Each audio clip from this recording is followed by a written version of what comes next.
என் வாழ்வை வாழவே என் வாழ்வை வாழவே. உங்கள் அனைவருக்கும் என்னுடைய அன்பான வணக்கம். அதே நேரத்தில் அனைவருக்கும் என்னுடைய பொங்கல் வாழ்த்துக்களையும் புத்தாண்டு வாழ்த்துக்களையும் தெரிவித்துக்க விரும்புகிறேன். இந்த மதுரை மண் என்பது வீரம் விளைந்த மண்ணாகும். அப்படிப்பட்ட வீரம் விளைந்த இந்த மண்ணில் வீர விளையாட்டான உலக புகழ் பெற்றிருக்கக்கூடிய அலங்காநல்லூர் ஜல்லிக்கட்டை பார்க்கும்போது நமக்கெல்லாம் வீரமே வருகிறது.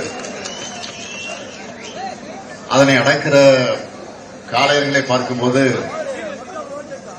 நம்முடைய தமிழ் மண்ணுக்கு ஒரு பெருமையாக இருக்கு. நம்ம திராவிட மாடல் ஆட்சியில இந்த வீரம் நிறைந்த மதுரை மண்ணில்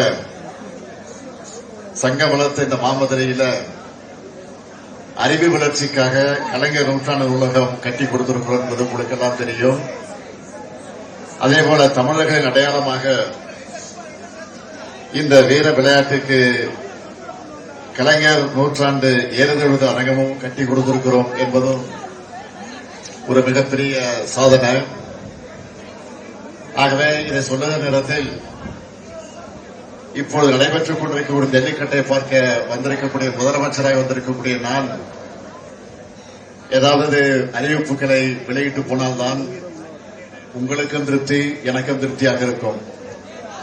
அதனால் ஒரு 2 அறிவிப்புகளை நான் மகிழ்ச்சியோடு உங்களிடத்தில் அறிவிக்க விரும்புகிறேன். முதல் அறிவிப்பு, பாரம்பரியமிக்க ஜல்லிக்கட்டு போட்டிகளில் பங்கு பெற்று அதிக காளைகளை அடக்கி சிறந்து விளங்கக்கூடிய வீரர்களுக்கு முன்னுரிமை அடிப்படையில் கால்நடை பராமரிப்பு துறையில உரிய அரசு பணியிடங்களுக்கு பணியமர்த்தி வழிவகை செய்யப்படும் என்பதை மகிழ்ச்சியோடு தெரிவிச்சுக்கிறேன். அடுத்த 2வது அறிவிப்பு, உலக புகழ்பெற்ற தமிழ்நாட்டின் ஜல்லிக்கட்டு காளைகளுக்கான அலங்காநல்லூரில் சிறந்த உயர்தர சிகிச்சை மற்றும் பயிற்சி மையம் 2 கோடி ரூபாய் செலவில் அமைக்கப்படும் என்பதையும் மகிழ்ச்சியோடு தெரிவிச்சிருக்கிறேன். இந்த 2 அறிவிப்பும் உங்களுக்கு மகிழ்ச்சி தானே? மகிழ்ச்சி. நீங்க தான் சொல்றீங்க.